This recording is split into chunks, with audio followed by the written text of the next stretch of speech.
kayaknya hampir semua institusi membuat protokol-protokol itu. Ya, justru ini ya protokol itu kan pesanan, dan pesanan itu banyak. Maksudnya pesanan gimana?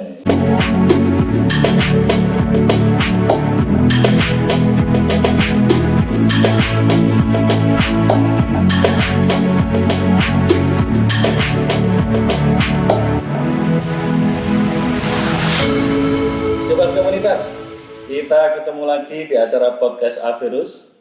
Dan kali ini kita kedatangan sobat komunitas yang luar biasa, tokoh. Beliau ini juga termasuk guru saya di Avirus, Sobat Rurit Rudianto. Apa kabar Mas? Baik Mas.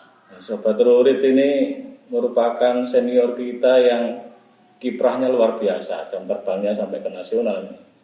Tapi sayangnya jarang sekali di 2 tahun terakhir ini mampir ke markas.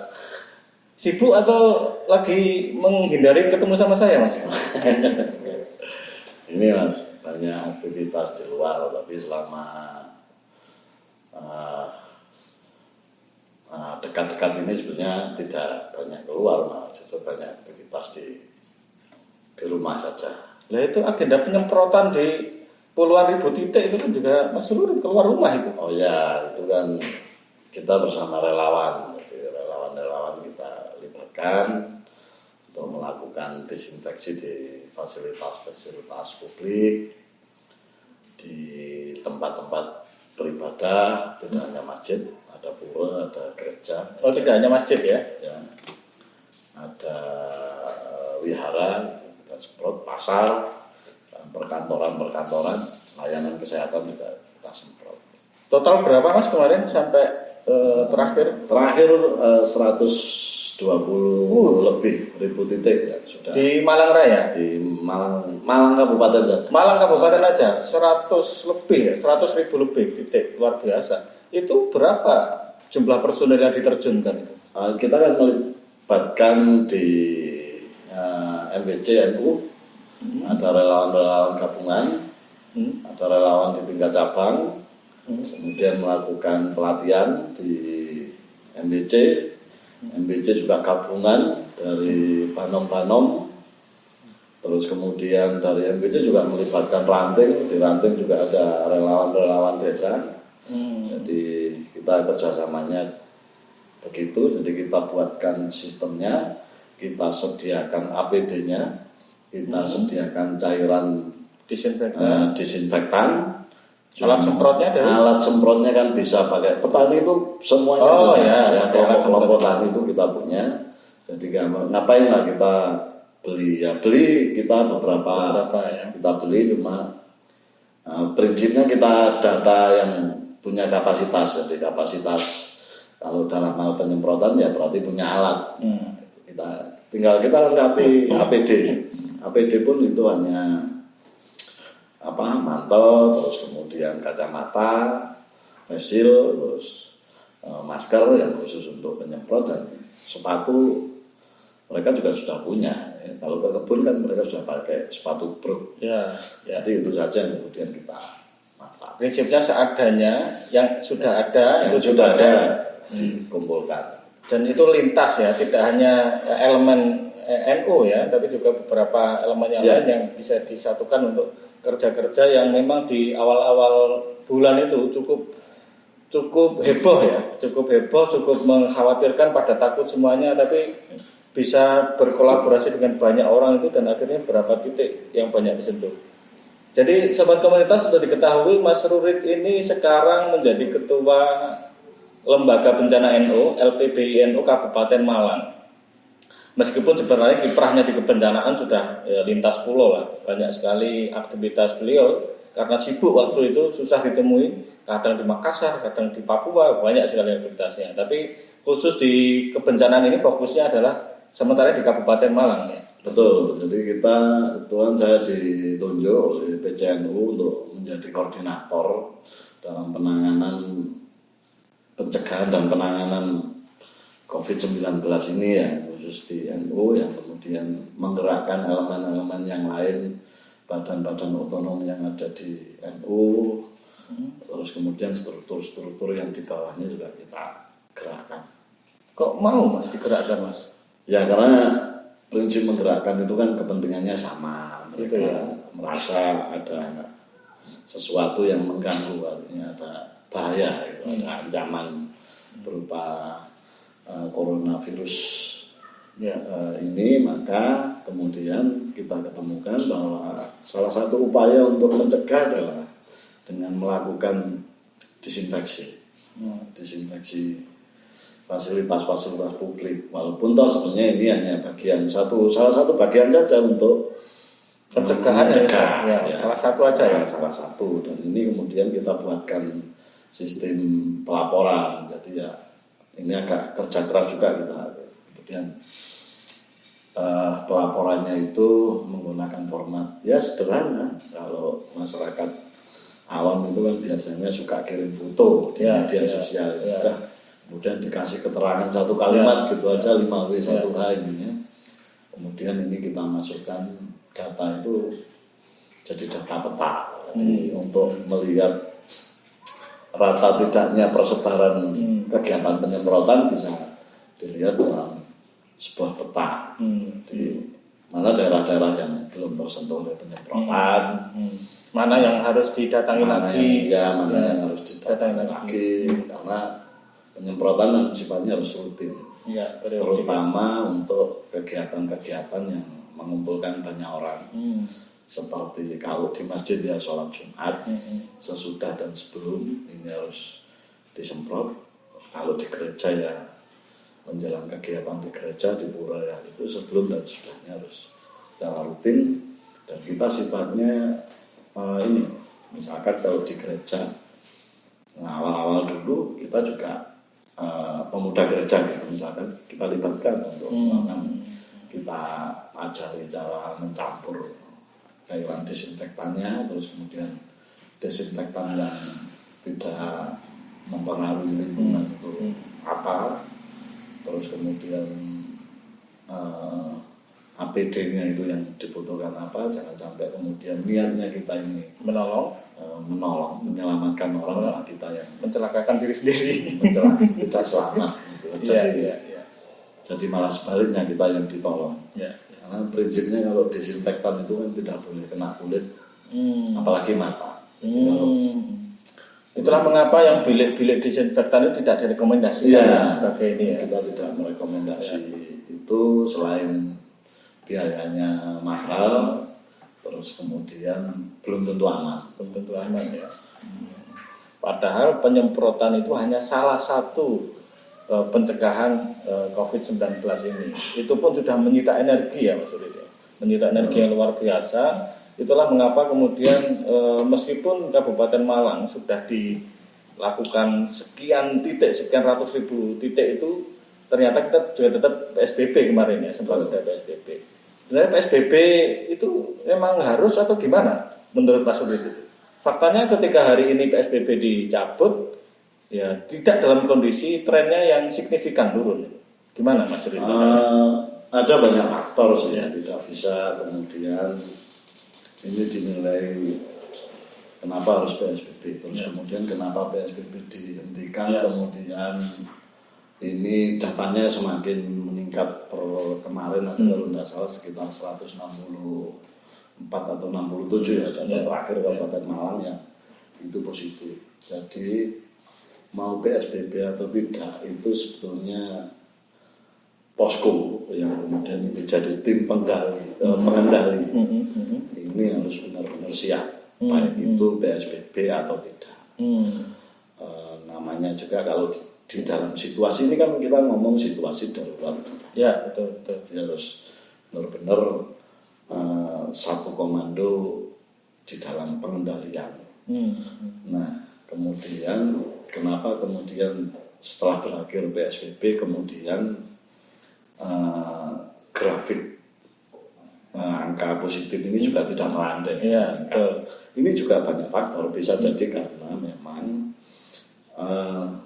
tidak ada penanganan lebih lanjut setelah PSBB, artinya persiapan itu secara komprehensif tidak dilakukan secara bagus antar organisasi perangkat daerah maupun elemen masyarakat, atau juga karena memang disebabkan pemerintah daerah ini juga sedang gencar-gencarnya melakukan berbagai upaya untuk misalkan rapid test, swab atau PCR. Jadi karena itu kemudian memang bisa jadi data sehingga ditemukan ada penambahan yang signifikan. Bisa jadi dulu sebelum PSBB atau sejak dilakukan PSBB belum banyak gencar melakukan tes sehingga datanya tidak ketahui. Tapi kemudian yang jelas ini harus ada upaya gitu setelah kita mendapatkan data. Jadi kenapa kemudian di dalam penanganan darurat bencana itu data itu sangat penting, karena ini jadi rujukan kebijakan. Jadi dalam kebijakan itu harus ada data yang kuat. Setelah itu ada kebijakan, setelah itu dievaluasi lagi. Berdasarkan data baru, kemudian ada kebijakan baru, dan itu terus menerus. Dan kalau di dalam bencana memang diperlukan tindakan yang cepat dan tepat. Cepat saja kalau tidak tepat, ya tidak bisa mengurangi angka positif, gitu kan. Tepat saja, tapi kalau tidak cepat ya terlambat. Korban sudah banyak yang kalah cepat sama COVID-nya ya. Kalah cepat sama COVID-nya. Nah, maka dari itu data ini menjadi penting untuk kemudian jadi rujukan kebijakan, dan dalam melakukan evaluasi itu sebaiknya juga posko, dalam hal ini pemerintah, kan posko itu selalu dikomando oleh pemerintah. Nah, posko itu hendaknya juga melibatkan seluruh elemen yang pada waktu itu ikut melakukan respon. Jadi tidak hanya evaluasi dilakukan oleh posko saja. Gitu. Harus melibatkan semuanya. Karena tahu ada data-data pembanding. Karena memang masalah data itu sempat menimbulkan kekacauan ya di awal-awal penanganan itu. Dan praksis memang proses pencegahan yang sudah mulai muncul sejak awal Maret itu ternyata memang melihatkan bagaimana bisa berkolaborasinya pemerintah, elemen masyarakat, bahkan juga aparat itu kan terjun untuk terlibat dalam bekerjasama untuk menangani ini, karena ini adalah masalah bersama, ini adalah bencana yang dialami bisa siapapun, sehingga perlu kolaborasi dan sebagainya. Di proses perjalanan ketika Mas Surit selama beberapa bulan terakhir ini bekerja di lapangan, tentu saja kolaborasi itu tidak mudah. Mungkin ada ketidaksesuaian dan sebagainya. Itu seberapa muncul itu di proses kemarin? Kami sebagai lembaga yang melakukan respon penanganan COVID ini tidak hanya dialami oleh kami sebagai ormas, tapi juga beberapa elemen-elemen yang lain ini mengalami kesulitan untuk melakukan partisipasi sebenarnya. Jadi ada saluran yang terhambat. Jadi ketika kami juga sebagai masyarakat itu kan memang di dalam penanganan bencana itu mempunyai hak untuk melakukan respon, membantu pemerintah dalam tanda kutip untuk sebagai penanggung jawab wilayahnya ya. Jadi kalau ini bencana ya mungkin pemerintah itu tidak siap untuk menerima laporan, terus kemudian melakukan database relawan dari mana saja dan kemudian kapasitasnya apa. Karena ini juga menjadi penting, jangan sampai kemudian relawan-relawan yang terdata itu hanya kapasitas misalkan hanya bagi-bagi sembako saja, hanya melakukan penyemprotan saja, gitu kan. Itu sudah dianggap relawan, tapi hal-hal lain yang sebenarnya relawan-relawan yang ini melakukan pendampingan kepada siswa yang saat ini tidak sekolah, terus kemudian pendampingan kepada kelompok-kelompok usaha kecil ini tidak dianggap relawan. Artinya kalau ngomong relawan itu ya relawan yang kemudian mampu untuk meringankan dampak dan resiko. Ya, resiko dari bencana ini, kemudian ini ya semuanya disebut relawan. Nah, kadang yang didata oleh pemerintah ya hanya itu saja. Dan terus terang kalau memang metodenya seperti itu, ini penanganan akan jadi lambat. Iya.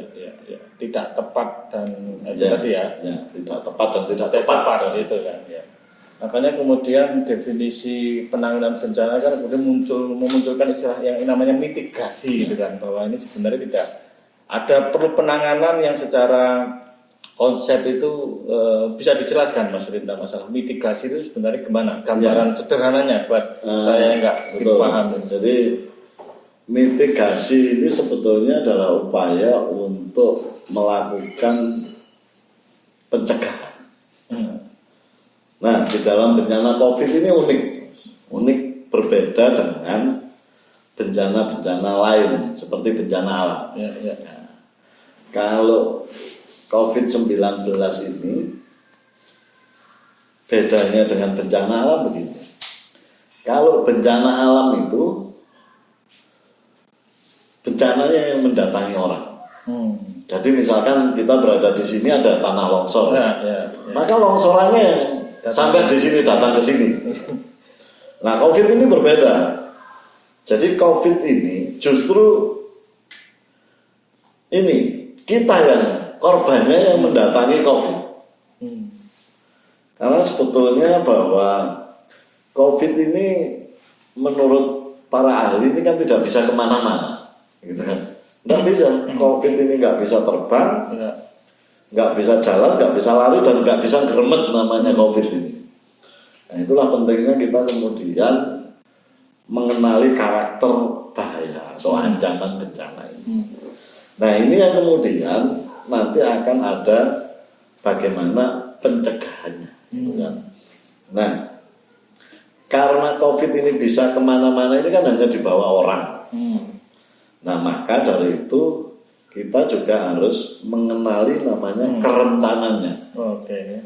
Berarti setiap individu itu harus mengenali kerentanannya masing-masing. Misalkan saya setiap hari ke pasar, misalkan di kerumunan beli, atau saya sering berpergian ngopi jauh, gitu, misalkan ke zona merah, Surabaya, ke Sidoarjo, Gresik, gitu. Maka dalam hal ini saya rentan, gitu kan, rentan. Nah, setelah kita mengetahui karakter ancamannya, setelah kita mengetahui kerentanan saya, maka kemudian kita jadi muncul apa kebutuhan untuk meningkatkan kapasitas saya. Itu setelah tahu karakter ancaman, kerentanan itu apa, kemudian kapasitas saya. Kemudian kalau saya sering bepergian ke kerumunan, berarti saya harus kemudian sering cuci tangan pakai sabun misalnya. Dan saya kemana-mana harus menggunakan masker. Nah, itu namanya kebutuhan kapasitas. Dan saya kemudian selalu menjaga jarak dan tidak bersentuhan secara fisik dengan orang lain. Nah, ini yang kemudian dinamakan mitigasi, Mas. Jadi mengetahui karakter bahaya, mengetahui kerentanannya, terus kemudian mengetahui kebutuhan kapasitasnya. Jadi ini kemudian biasanya di kalangan aktivis penanggulangan bencana ini kemudian dinamakan risiko. Nah, seberapa besar risikonya? Nah, biasanya ada risiko tinggi, sedang, rendah. Nah, ini berbeda-beda cara untuk memitigasinya. Nah, ini kemudian mitigasi bisa diartikan sebagai pencegahan atau kemudian penjinakan, pelemahan istilahnya. Jadi merendahkan risiko. Nah, mengurangi risiko ini. Misalkan kita ngomong bahaya saja. Bahayanya, kalau bahayanya terlalu lemah atau terlalu rendah gitu misalkan bahayanya, ya kita lawan saja bahayanya lemah. Jadi ya sudah, ancaman yang kita lawan. mesti kita menang karena asesmennya kan ancamannya rendah. Nah, mau kita lawan atau kemudian mau kita yang menghindar kalau terlalu kuat misalkan. Ya kita menghindar untuk sementara lockdown istilahnya. Jangan keluar rumah. Nah, itu ya. Sampai kemudian posisinya aman gitu. Nah, setelah itu kemudian kalau tidak bisa kedua-duanya dilawan nggak bisa. Dihindari tetap datang karena bagaimanapun juga kalau kita mau lockdown sampai kapan? Ini pun sudah 3 bulan. Bagaimana anak kita sekolah? Bagaimana kita bekerja? Nah, kalau tidak bisa maka pakai cara yang terakhir memitigasinya. Itu namanya hidup berdampingan dengan bahaya, ancaman. Kita boleh keluar, kita boleh beraktivitas, tapi kemudian berbaik-baiklah dengan corona dengan cara selalu social distance, physical distance, berperilaku hidup bersih dan sehat. Jadi itu cara memitigasi. Yang sekarang itu banyak diistilahkan dengan istilah new normal. Menjadi gagap new normal kan istilah. Betul. Itu apakah mengistilahkan adaptasi kebiasaan baru atau transisi. Yang ini mengindikasikan bahwa ini adalah cara yang paling rasional dan realistis untuk kita lakukan dalam menghadapi pandemi. Meskipun dalam catatan data memang belum melandai ini di negara kita di Indonesia ini. Nah, ini pandangan Mas Rurid sendiri tentang new normal itu sebenarnya apa sih? Karena khawatirnya sobat komunitas itu juga masih menganggap new normal itu sesuatu yang kita sudah bebas merdeka karena PSBB dicabut, berarti sudah selesai ini pandemi gitu. Gimana Mas Rurid? Berbicara tentang new normal menurut saya ya kita tidak normal. Benernya gitu. Jadi melakukan sesuatu yang tidak normal, tidak seperti kondisi normal sebelumnya. Wah, ini bisa jadi judul ini. New normal sama dengan tidak normal gitu ya. Atau kalau saya mengistilahkan ya ini kita harus kembali ke NU normal lah.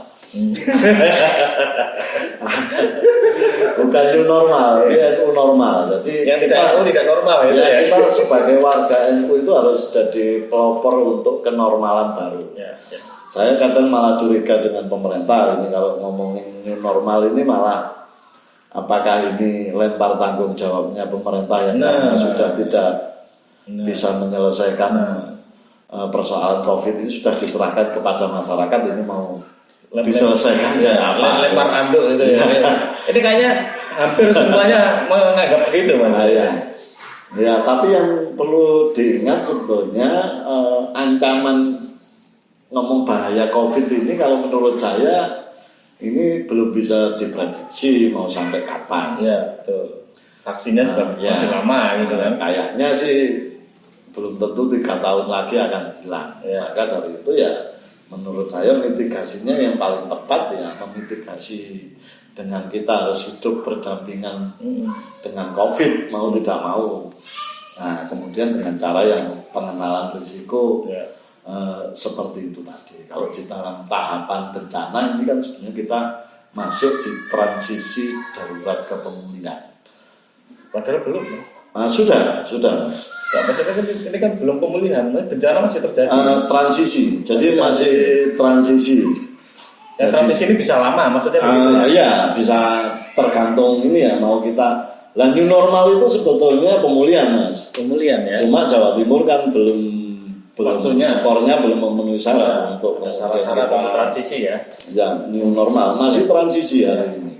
Nah, harusnya karena mau tidak mau kita harus hidup sebagaimana layaknya normal ya, harus bekerja, harus sekolah, harus beribadah, kemudian harus melakukan kegiatan-kegiatan lain yang itu kita berkumpul seperti arisan, gotong royong, tahlilan, olahraga dan lain sebagainya karena ini untuk menunjang kehidupan normal istilahnya. Tapi di satu sisi ancaman ini tidak akan hilang, maka kemudian ini program-program pemerintah itu hendaknya di dalam transisi ini adalah melakukan program tidak hanya sekedar respon darurat. Oke lah kalau masa darurat PSBB kemarin yang programnya adalah bagi beras, bagi telur, yang istilahnya kalau menurut saya itu bukan sembako, Mas.